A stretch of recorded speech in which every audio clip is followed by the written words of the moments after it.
la mesa de esta comisión y de la presidenta daros la bienvenida a esta comisión y estamos deseando escuchar vuestras aportaciones y vuestras valoraciones de este proyecto de ley. Como bien sabéis, tenéis un tiempo estimado de unos 10 minutos para a continuación dar la palabra a los representantes de los grupos políticos para que también tengan la oportunidad de conversar con vosotras. ¿Vale? Así que cuando queráis, tenéis la palabra. Ahora, gracias.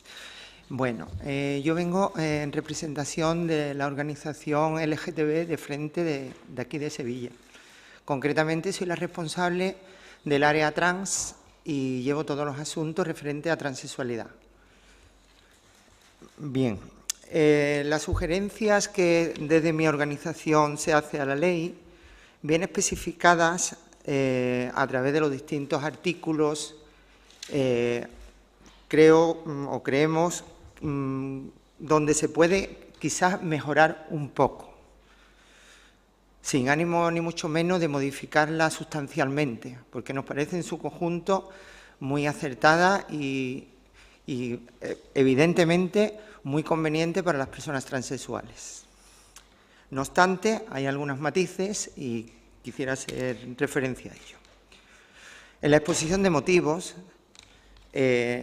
concretamente en el apartado 2, se habla de que había una serie de prácticas ya obsoletas, como era el caso del test de vida real, y nos gustaría que también se hiciera referencia a que los informes de disforia de género que se tendrán que seguir dando, puesto que tendrán que cumplirse la normativa de esta ley con la ley estatal, sobre todo lo referente al cambio registral de nombre y sexo, pues los informes de disforia de género, que tendrá que darlo, como hasta ahora lo viene dando el personal especializado en psicología clínica, se tendría que hacer referencia a el derecho que tiene la paciente o el paciente a la plena autonomía para iniciar el proceso. Es decir, un poco el personal especializado clínico tendría que constatar únicamente que es la persona la que inicia de propia voluntad el proceso.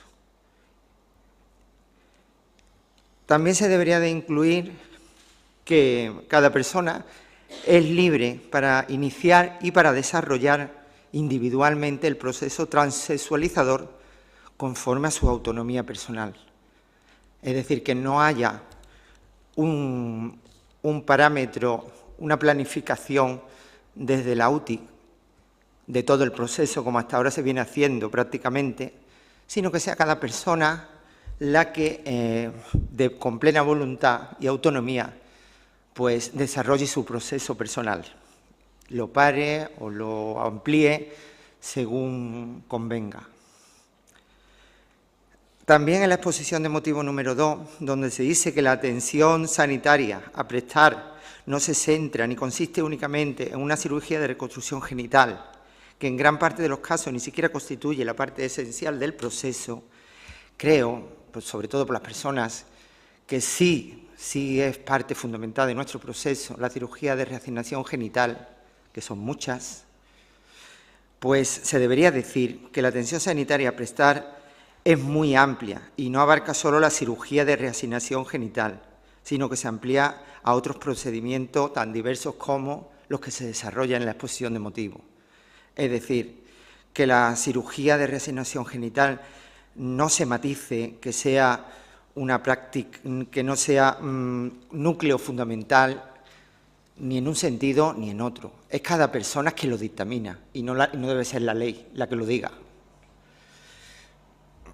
En el artículo 4, donde se dice que las personas beneficiarias de los derechos y prestaciones de esta ley serían los ciudadanos y ciudadanas españoles, creemos que no hace falta poner el término ciudadano, quizás puedan tener otras connotaciones jurídicas y no recoger a cierto tipo de población que vive y reside en Andalucía. Y entonces dejarlo simplemente como que las personas beneficiarias de los derechos y prestaciones de la ley serían para todas las personas residentes, sin poner términos ciudadanos o ciudadanas. Todas las personas residentes en la Comunidad de Andalucía. En el artículo 9 se especifica que se garantiza a todas las personas beneficiarias de la ley el acceso a la corrección y a la cancelación de los datos personales en poder de las administraciones. Creemos que esto también tiene que ampliarse al ámbito privado. Sí, hay multitud de entidades privadas donde también sería posible, dejándolo por escrito en la ley, que se pudiera también corregir y cancelar los datos personales. En el artículo 11, donde se dice que el SAS proporcionará la cirugía de reasignación genital en su cartera de servicio dentro de sus competencias, creemos que tendría que corregirse, y ampliarse la carrera de servicio conforme a la exposición de motivo del apartado número 2, donde se especifica que el proceso transexualizador no se centra únicamente en la cirugía de reasignación genital, sino que en la cartera de servicios ya se debería de recoger todo el complemento de cirugías que conlleva el proceso de una manera integral y que, de hecho, hay en otras UTIs de España se viene haciendo. En el artículo 16.2, donde se dice que los estudiantes y el personal de centro que acudan a los centros educativos de la Comunidad Andaluza tiene derecho a ver su identidad de género libremente determinada y con el nombre elegido, creemos que los estudiantes, el personal y los docentes que acuden a los centros de la comunidad, pues tienen derecho, sí, a tener su nombre elegido conforme a su propia voluntad, pero también a utilizar el vestuario que estime oportuno y también a utilizar todas las instalaciones del centro. ¿De acuerdo? Yo soy docente y sé perfectamente de lo que estoy hablando. Si no solamente se trata de una modificación de nombre de cara al centro, sino donde se debería de especificar concretamente con las palabras vestuario y uso de todas las instalaciones para que no hubiera equívoco de ningún tipo. En el artículo 19, en el apartado 6, se dice que la atención sanitaria de la persona menor tendría que abordarse creo que debería decirse que tendría que abordarse conforme a las recomendaciones internacionales de las sociedades médicas endocrinológicas. De esta manera, este abordaje será coordinado y no estará al arbitrio de cada unidad de transexualidad, como empezó a hacerse en diferentes UTIs, donde en una se abordaba de una manera el proceso transexualizador de los menores y en otras de otra manera. Lo que se trata es de encontrar una coordinación de todas las UTIs en el término de abordaje clínico de los menores. En la disposición adicional única hacemos un comentario y vemos la conveniencia de seguir, por supuesto, con la unidad de gestión clínica como hasta ahora. Pues nos parece muy importante. Y la atención que se viene dando en los apartados de psicología, de endocrinología y de cirugía se tendría que seguir, como digo, desarrollando. Quizás son las maneras, los modos, los protocolos los que deberían después de cambiar, pero en modo alguno la unidad debería ser modificada, sino todo lo contrario, es decir, desarrollada. Y desarrollada porque el tratamiento que allí se da es fundamental para muchas personas transexuales que la necesitamos, que requieren de una especialización clínica muy determinada y que no la encontramos, y hablo por propio conocimiento, que no la encontramos en cualquier especialista, no hablo ya de un médico, por supuesto, de medicina familiar, sino ni siquiera en cualquier especialista del área de endocrinología. Son pocos los endocrinos que saben realmente del tema de la transexualidad, sobre todo cuando hay dificultades, que hay pacientes con dificultades, sobre todo las personas que ya tenemos la cirugía de reasignación hecha. Por lo tanto, la vemos oportuna, que debe seguir existiendo, y no solo existiendo, sino que debería estar coordinadas con todas las UTI del territorio nacional, no de una manera autónoma como hasta ahora se está haciendo, sino que hubiera una verdadera coordinación entre todas. Por último, creemos que se debería de incluir una disposición final. Supongo que esto se pedirá desde cada ley que se haga aquí en el Parlamento, donde se debería de crear una unidad de seguimiento y evaluación de la ley. Esta unidad se reuniría periódicamente para la evaluación de la aplicación de los principios de la misma y de los protocolos posteriores que la desarrollen. Estaría formada por la Administración, lógicamente, andaluza y por las organizaciones representativas de las personas transexuales. Si no, pues la ley, como muchas veces pasa, pues no tendría un sistema de evaluación periódica. Y creo que si en toda la administración pública se nos exige en las distintas consejerías que se evalúen todos los procedimientos que se van haciendo en la misma, pues la ley creo que también se debería de evaluar. Y nada más. Bien. Después os dejaré todas estas aportaciones de una manera escrita. Muy bien. Bueno, pues ahora llega el turno de intervenciones de los representantes de los distintos grupos políticos. En primer lugar va a tomar la palabra la señora Doblas, por Izquierda Unida. Sí, agradecerle su intervención y además también este extraordinario trabajo, artículo por artículo, que se ha realizado desde su organización. Sí quería que me aclarara una duda que me surge, porque ha hablado, no sé si es porque no lo he entendido bien, ha hablado de esa necesaria ampliación de la cartera de servicios, que entiendo que está recogida desde el punto y hora en el que se sitúa a la persona transexual como simplemente receptora de un servicio sanitario igual para todos dentro de la cartera de servicios y de acuerdo con su identidad. Pero, por otro lado, me ha parecido entender que propone una especialización muy concreta en el marco de la unidad, y entiendo que pudiera ser totalmente contradictorio.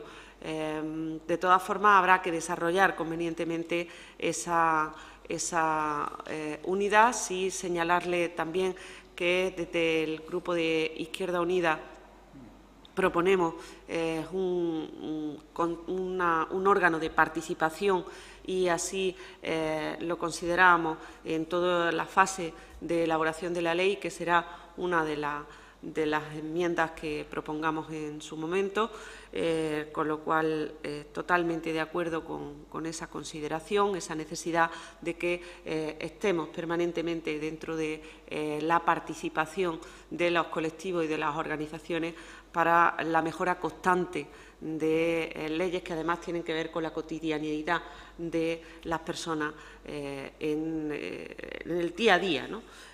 Por tanto, sí quisiera que me hiciera esa aclaración. Bien. Que sí. No sé si será al final. Gracias. Sí, exactamente. Sí, es que si no me he traído para apuntar, sí. Y prefiero que sea de una intervención en otra. Bueno, muy bien, pues tiene usted porque la palabra. Si no, es que me perdería. Tiene usted la palabra. Usted ha mencionado tres cuestiones fundamentales. Una, que bueno, entiende por qué demandamos una especialización en la UTI. No, la especialización ya está. Sí, la psicología clínica que se da en la UTI es una psicología clínica con máster en transexualidad, que no todos los psicólogos clínicos la tienen.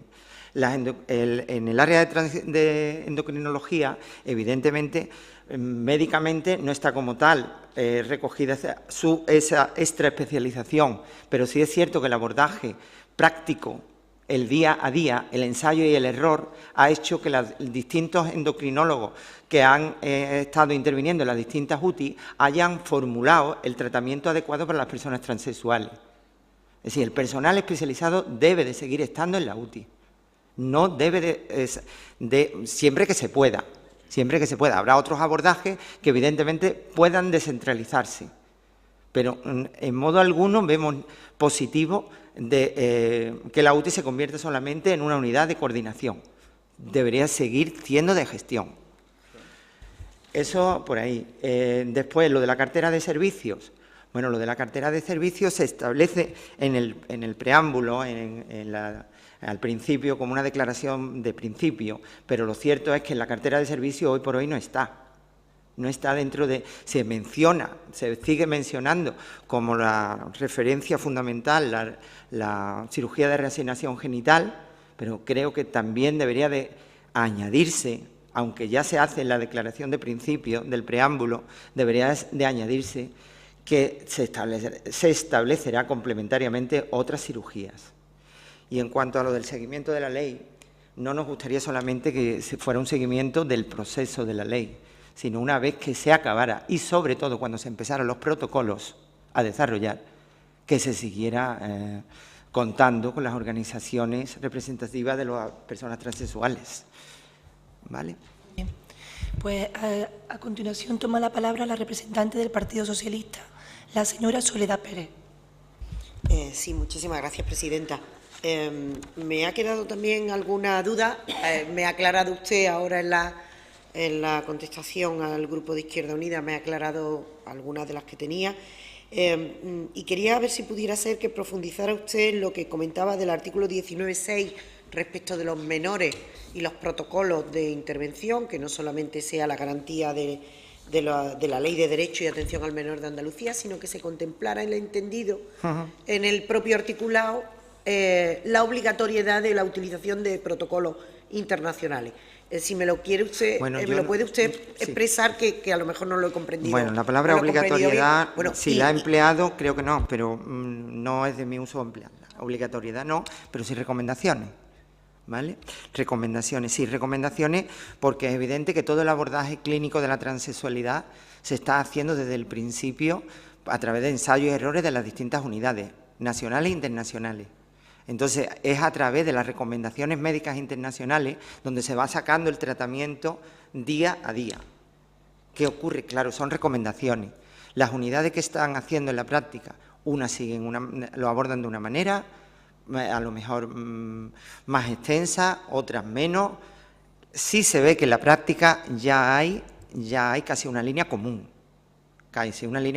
pero se debería de remachar, intentando por todos los medios que hubiera una coordinación efectiva y real de todas las unidades, y para que ese abordaje de esas recomendaciones internacionales se llevaran de igual manera en todas las unidades existentes. Esto sería una garantía para los menores. No solamente darle las gracias por la exposición y por el detalle. Gracias. Vale. Muy bien. Y por último, en nombre del Grupo Parlamentario Popular, tiene la palabra la señora Esperanza Oña. Muy bien. Buenos días y muchas gracias, lo primero, ¿no? Creo que su exposición ha sido muy completa, ha afectado o abordado distintos aspectos, ¿verdad? Pero yo le quería hacer una pregunta que no sé si usted ha explicado y yo no lo he entendido o simplemente que no lo ha hecho. ¿Hasta qué punto cree usted que deberían llegar los tratamientos en menores? Es decir, hormonas sí, hormonas no, y otros tratamientos incluso ya más definitivos. O sea, el tema de menores, ¿cómo lo ven ustedes? El tema de menores es muy complicado. Le digo de antemano que ni siquiera en las unidades y por el personal especializado ha habido un cambio, y un cambio sustantivo en la hora digo en la unidad, hablo yo en tercera persona, por otras personas quizás no es lo adecuado, pero sí hablo en cuanto al recorrido, que como es un recorrido positivo lo digo. Es decir, primero fue muy conservador, porque se pensaba en la línea de que cuidado con las hormonas en menores, y poco a poco se ha habido la conveniencia. Mire, el problema que tenemos las personas transexuales, si no nos abordan mediante procedimientos endocrinos, sobre todo en la pubertad, es que posteriormente, sobre todo en mujeres transexuales, se nos hace muy, muy, muy difícil después poder conseguir los objetivos finales de toda persona, que es llevar una vida lo más razonablemente anónima. Es lo mínimo que se puede pedir. Nuestra imagen queda un poco, en muchos de los casos, ya impedida de una manera final a podernos desarrollar como lo que sentimos, como mujeres. ¿Por qué? Pues porque si no se aborda, digamos, los bloqueadores hormonales en la pubertad, se va a posibilitar un desarrollo óseo que es imparable ya, que es imposible ya, y solamente, y después vendría la otra parte, solamente ya sería a través de cirugías muy costosísimas, y no solamente en el plano económico, y que muchas personas transexuales no lo tienen, muy costosísimas, sino también a nivel personal. Sí, mientras menos cirugía, mejor. ¿Puedo repreguntar un segundo para concretar? Sí, es decir, que ¿estarían ustedes de acuerdo? Es que yo lo estoy, pero no sé si estoy equivocada. Sí, por supuesto. Es decir, con los bloqueadores en un principio... O sea, con tratamientos endocrinos, porque son reversibles, es decir, tratamientos... Los bloqueadores son reversibles totalmente. Perfecto. ¿Vale? Vale, muchas gracias. Bien, bueno, pues agradecer a la Asociación de Frente, en este caso sus representantes, Josefa Suárez y Sofía Ramírez, vuestra presencia y las aportaciones que estoy segura que se tendrán muy en cuenta por los grupos políticos en este proyecto de ley. Muy bien, muchas gracias. Y si quiere acercar o hacernos llegar los documentos... Una cosita, ¿Sí? Lo último, vengo también digamos, a reivindicar el papel que tenemos también las personas transexuales, no solamente en las organizaciones propias y específicas de personas transexuales, sino también dentro de los colectivos LGTB y en general en la vida cotidiana de todo tipo de organizaciones sociales. Desde este punto y hora estoy integrada en una organización mixta porque creo que ese es el lugar de las personas transexuales. Está en todos, no enclaustrarnos, digamos, en una serie de organizaciones solo y para las personas transexuales, sino abiertos y abiertas a todo tipo de dinámica social. ¿Vale? Muy bien.